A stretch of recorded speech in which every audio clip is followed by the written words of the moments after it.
அப்போ ஜிஸ்முடைய ரூஹ் விளங்குச்சுங்களா? இதே மாதிரி நம்ம கல்புடைய ரூஹு தான் லா இலாஹ இல்லல்லாஹ். யாருடைய கல்புல லா இலாஹ இல்லல்லாஹ் வந்துடுச்சோ அந்த லா இலாஹ இல்லல்லாஹுடைய பவர் அதிகமாக அதிகமாக அதிகமாக அவருடைய மொத்த கல்பும் மணக்க ஆரம்பிச்சிடும். நற்குணங்கள் வந்து குடிகொள்ள ஆரம்பிச்சிடும். எந்த அளவுக்கு மணக்கும்? உலகமே அதை கொண்டு மனம் பெற்றுக்கொள்வார்கள். லா இலாஹ இல்லல்லாஹ் கல்புட்டு போயிடுச்சு, வீக் ஆயிரும். கொஞ்சம் கொஞ்சமாக கடைசியாக கொஞ்சம் கொஞ்சம் இருந்தது களிமாவும் சுத்தமாக கல்புட்டு போயிடுச்சு.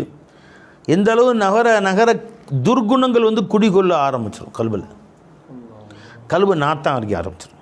சுத்தமாக களிமா போயிடுச்சு. அந்த கல்பு வந்து செத்து போன கல்பு, நாற்றம் அடிக்கிற கல்பு, நாத்தம் முடித்த கல்பு, அதிலிருந்து பிணவாடை வீசும். அவனும் நல்லா இருக்க மாட்டான், அவனை அண்டி வாழ்பவர்களிடத்திலும் அந்த கெட்ட குணம் வீசும். அவங்களும் மூக்க பற்றிக்குவானோ அந்த மாதிரி அவன் கல்பிலிருந்து வாடை வீசும். எப்படின்னா தீய குணங்கள், ஹசது, ஹிக்குது, குரோதம், விரோதம், ஹுப்பு துனியா, ஹுப்புல் ஜா, உலக ஆசை, அது இதுன்னு என்னென்ன கெட்ட குணங்கள் இருக்கோ எல்லாமே அவன் கல்பில் வந்து குடிகொள்ள ஆரம்பிச்சிடும். செத்து போச்சு கல்பு.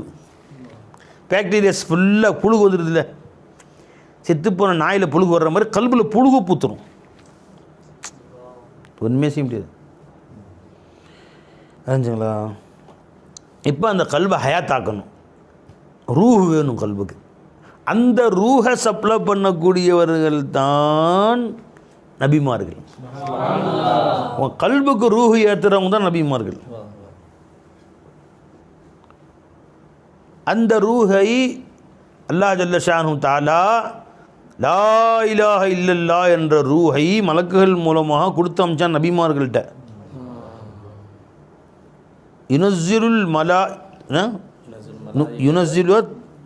யுனஸ்ஸிலுல் மலாயிகத பிர்ரூஹி மின் அம்ரி ரப்பிஹி மின் அம்ரி ரப்பிஹி அலா மின் அம்ரிஹி அலா மன் யஷாஉ மின் இபாதிஹி. தன் அடியார்களில் யாருக்கு நாடுகிறானோ அவர்களுக்கு அந்த லா இலாஹ இல்லல்லாஹ் என்ற ரூஹை அல்லாஹ் தஆலா கொண்டு வந்து கொடுப்பேன்னு சொல்கிறான். ரூஹுன்னு சொல்கிறான் கலிமாவை. அல்லாஹ் கலிமாவுக்கு என்ன பேர் வச்சிருக்கான் பார்த்தீங்களா? ரூஹ் என்று பேர் வச்சிருக்கான் அல்லாஹ் தஆலா.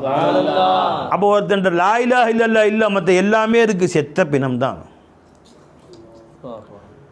மாட மாளிகை, கோட கோபுரம், ஊரில் பெருமை பாராட்டு எல்லாம் வச்சிருக்கிறான் பை. எல்லாம் இருந்தும் செத்து போய்விட்டால் மக்கள் அவனை மதிப்பார்களா? அதிகாரம் கொடுப்பாங்களா? அவருக்கு முதல்வர் ஆக்குவாங்களா? பெரிய முதல்வர் அவர் முன்னாடி நிற்கவே கை கட்டி நடுங்குவானுவேன், காலில் உழுகுவாங்க. செத்து போயிட்டேன்னு சொன்னால் அவர் பக்கத்துலேயே சண்டை போட்டுக்குவான், அடுத்த முதல்வர் யாருண்டு. அதுக்கு மேலே மதிப்பு போச்சு, மதிப்பு இல்லை. இந்த கோபுரம்